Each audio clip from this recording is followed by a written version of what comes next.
invités, président de la communauté d'agglomération Beaune-Côté-Sud, monsieur le vice-président en charge du développement économique rural, monsieur le gérant de la SAS Vintage Bel Air, ainsi que ses actionnaires, messieurs, mesdames les membres du club Vintage Bel Air, messieurs, mesdames les représentants des différents clubs automobiles, j'ai vu des gens de chez AOC, JPA notamment, cher Thierry, cher La Roche-Potois, chers amis, c'est avec joie que je vous accueille dans notre magnifique village de La Roche-Pot, haut lieu touristique bourguignon, de par son château, son église romane, ses dolmens, tu m'as troublé, ses chemins de randonnée, ses gîtes et chambres d'hôtes, sa viticulture, ainsi bien sûr que ses grands axes de communication que sont l'ex-National 6, rebaptisé RD 906 et la RD 973.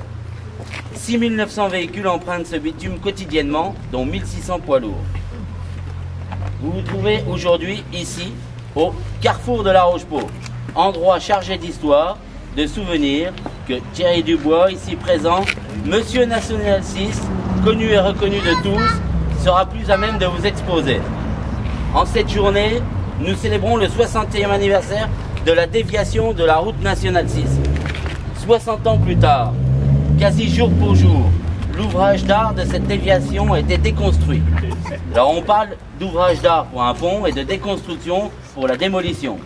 C'est les termes techniques du conseil départemental. Ouvrant grandes les portes d'entrée de notre village et de la côte classée au patrimoine mondial de l'UNESCO. Tout un symbole. Je tiens à remercier l'association Saint-Joseph ainsi que les habitants du village qui ont spontanément proposé une exposition photo sur la réalisation de cette déviation.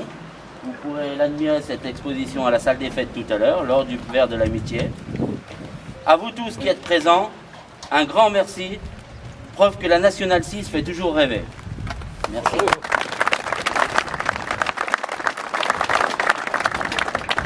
Je passe la parole à mon ami Jacques, gérant de la SAS Vintage Bel Air.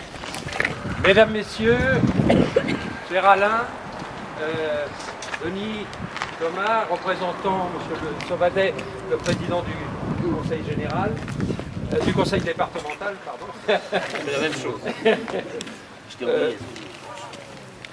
Nous sommes Vintage Bel Air, dans 2 ans, ouvrira ses portes sur le site de Bel Air. Ce site qui a été magnifiquement restauré, conservé grâce à la communauté d'agglomération de Beaune-Côté-Sud et qui est actuellement animé d'une façon formidable par l'association AOC dont plusieurs de ses représentants sont ici présents et que je salue, qui fait vivre cette mémoire.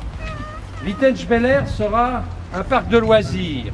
C'est un terme qui peut faire peur parce qu'on se dit parc d'attractions. Non, ce ne sera pas un parc d'attractions.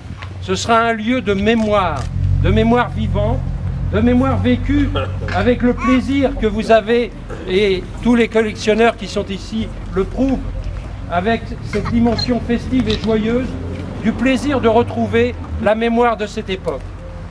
C'est pour cette raison que nous avons tenu à participer à la conservation de la mémoire de la route nationale 6.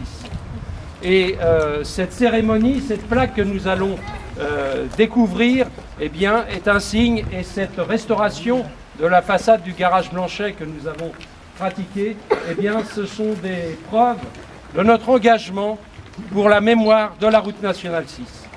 Je voudrais maintenant passer la parole à Thierry Dubois qui, eh bien, va nous expliquer un peu ce que nous fêtons aujourd'hui.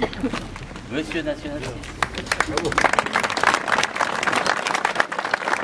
Moi, j'avais rien préparé parce qu'il y a 60 ans, ça avait été juste, même pas inauguré, ça avait été ouvert par un ingénieur des ponts et chaussées, presque en douce. Ce que je voudrais juste noter, c'est que donc, il y a 60 ans, jour pour jour, peu de gens s'en souviennent, moi j'y étais pas, mais c'est la première réaction de tous les gens ici, ça a été le silence d'un coup. C'est qu'ils étaient habitués à voir tous ces camions qui passaient, qui s'arrêtaient, qui redémarraient, des coups de frein, de temps en temps des accidents. Et puis donc à partir du 13 décembre 1955, dans cette partie du village, ça a été le silence. Et c'est ce qui a changé la vie des gens. en plus au niveau des accidents et tout. La deuxième chose que je voudrais souligner, c'est que l'événement est en soi assez anodin, 60 ans d'ouverture d'une déviation, mais ce que je vois et ce qui me fait plaisir, c'est que ça draine tout de suite beaucoup de monde. Il suffit d'en parler pour que tout de suite les gens viennent célébrer ça, ce qui montre l'importance de ce patrimoine pour nous tous, quoi. Voilà. Dans un monde moderne, difficile, où on manque de repères et tout, on a la chance d'avoir encore ces petits morceaux de France et de patrimoine qui nous font bien plaisir. Voilà, j'en dirai pas plus. Merci Alain d'être venu fêter ça avec nous. Et c'est à comme j'adresse la parole. Non, on va... En tout cas, merci à tous. On va découvrir la plaque maintenant, mais nous allons y aller en musique. Donc il faut arrêter. Merci de nous faire de la place.